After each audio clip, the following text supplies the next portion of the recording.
Oke, pada kesempatan kali ini saya akan menginformasikan alur penggunaan kedua atau proses rutin di aplikasi Fingerspot Time Management.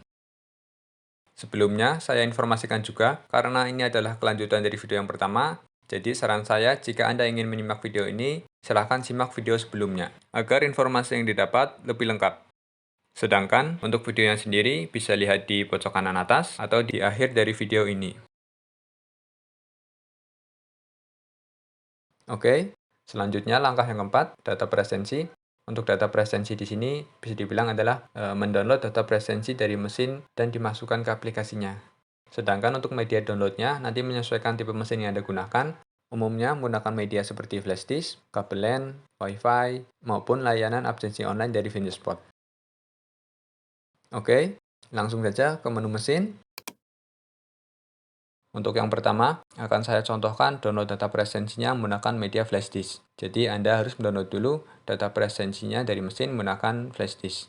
Sedangkan untuk hasil file yang didownload dari mesin, mungkin akan berbeda-beda tergantung dari tipe mesin yang Anda gunakan. Ini ada dua contoh file data presensi yang saya download langsung dari mesin absensi. Namanya berbeda, formatnya berbeda, tapi secara tidak langsung isinya sama, yaitu data presensi. Setelah file data presensi dipastikan ada di flash disk, selanjutnya kita buka lagi aplikasinya. Lalu pilih mesinnya, pilih download presensi. Lalu untuk pilihan downloadnya silahkan disesuaikan dengan kebutuhan. Untuk saat ini saya pilih download semua data. Lalu pilih download flash disk. Lalu arahkan ke flash disk yang Anda gunakan. Pilih OK. Dan tunggu proses download data presensinya selesai. Jika prosesnya sudah selesai, ditandai dengan muncul pesan proses selesai, lalu total data presensi yang sudah terdownload. Setelah itu, tutup tampilan ini. Berikutnya, saya akan informasikan cara untuk download data presensi menggunakan koneksi jaringan kabel LAN maupun jaringan WiFi. Sedangkan untuk cara downloadnya kurang lebih sama seperti tadi, hanya saja lebih simpel. Dan juga sebelum melakukan langkah ini, pastikan koneksi dan pengaturan jaringan yang Anda gunakan sudah sesuai, baik di mesin, PC, maupun aplikasinya, untuk meminimalisir error yang akan terjadi. Oke, langsung saja pilih mesinnya.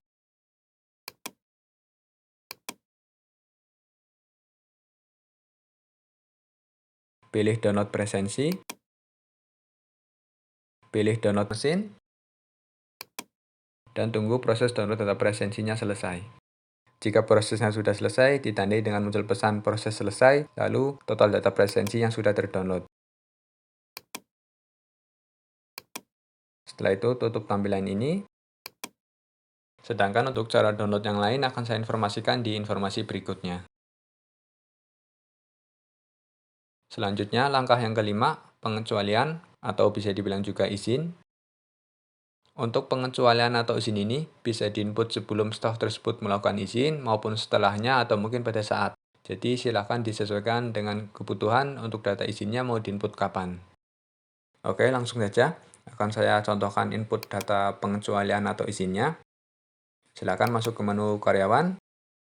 Pilih atau centang karyawan yang melakukan izin.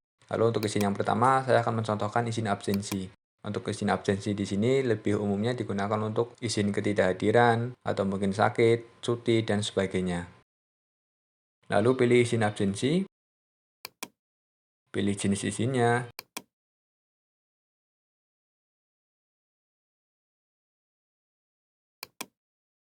tanggal izinnya,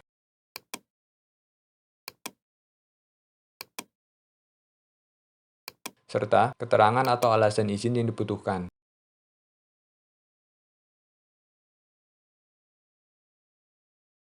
Setelah itu klik tombol simpan. Setelah itu akan saya contohkan juga untuk izin scan. Untuk izin scan di sini lebih digunakan untuk izin lupa absen masuk, pulang, lembur, istirahat, dan sebagainya. Sedangkan untuk caranya kurang lebih sama seperti tadi, cuma beda inputannya aja. Pilih izin scan, lalu input data yang dibutuhkan.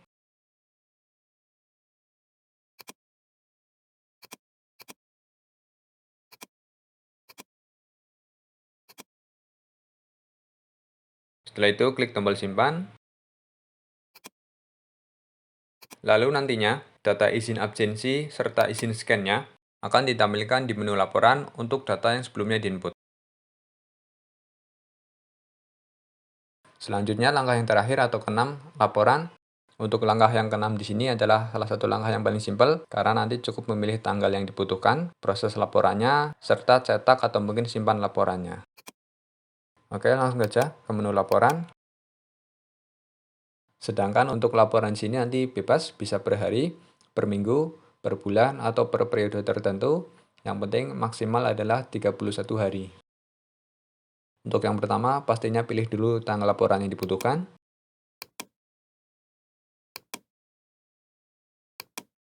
Setelah selesai milih tanggalnya, klik tombol proses. Sedangkan untuk lamanya proses di sini tergantung banyaknya data yang diproses dan juga spek dari komputer yang Anda gunakan. Lalu dalam satu kali proses, bisa menghasilkan semua laporan yang ada di menu laporan ini. Oke, ini prosesnya sudah selesai. Lalu secara umum, ada 3 jenis laporan yang paling sering digunakan. Yang pertama nanti adalah rincian harian, lalu rekap periode, dan yang terakhir data scan. Ini saya langsung aja ke laporan yang rincian harian. Dan juga untuk laporan rincian harian, umumnya itu ditampilkan dalam mode cetak. Tetapi bisa juga diekspor ke file Excel, TXT, CSV, atau mungkin format yang lainnya. Ini saya klik tombol cetak.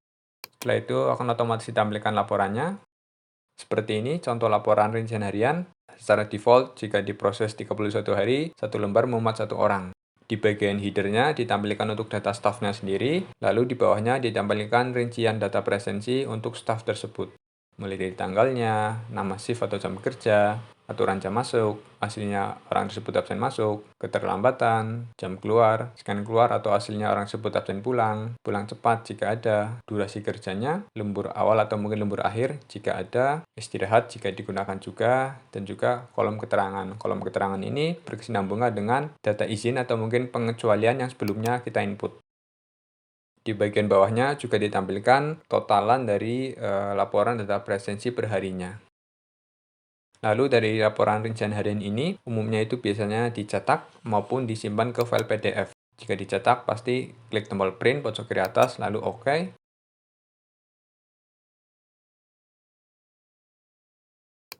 Jika ingin disimpan ke file PDF, jangan sampai lupa checklist atau centang print to file, lalu untuk tipenya pilih PDF file, lalu file PDF ini mau disimpan di mana dengan nama apa.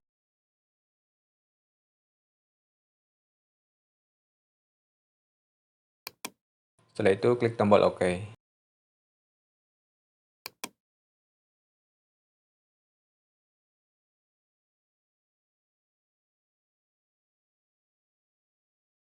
Lalu kita berpindah ke laporan rekap periode.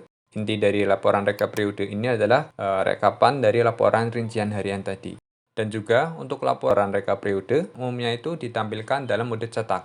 Tetapi bisa juga diekspor ke file Excel, TXT, CSV, atau mungkin format yang lainnya.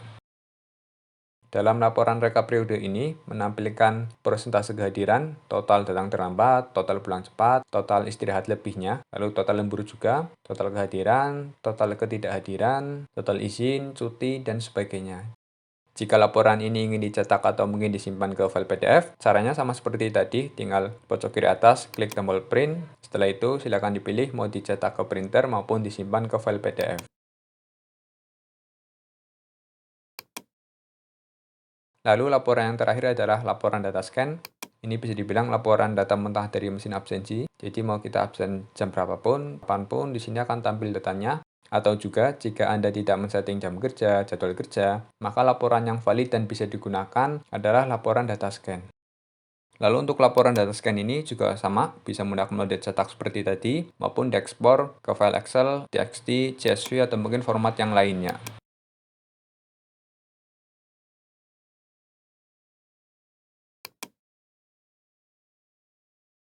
Oke, cukup sekian informasi saya kali ini.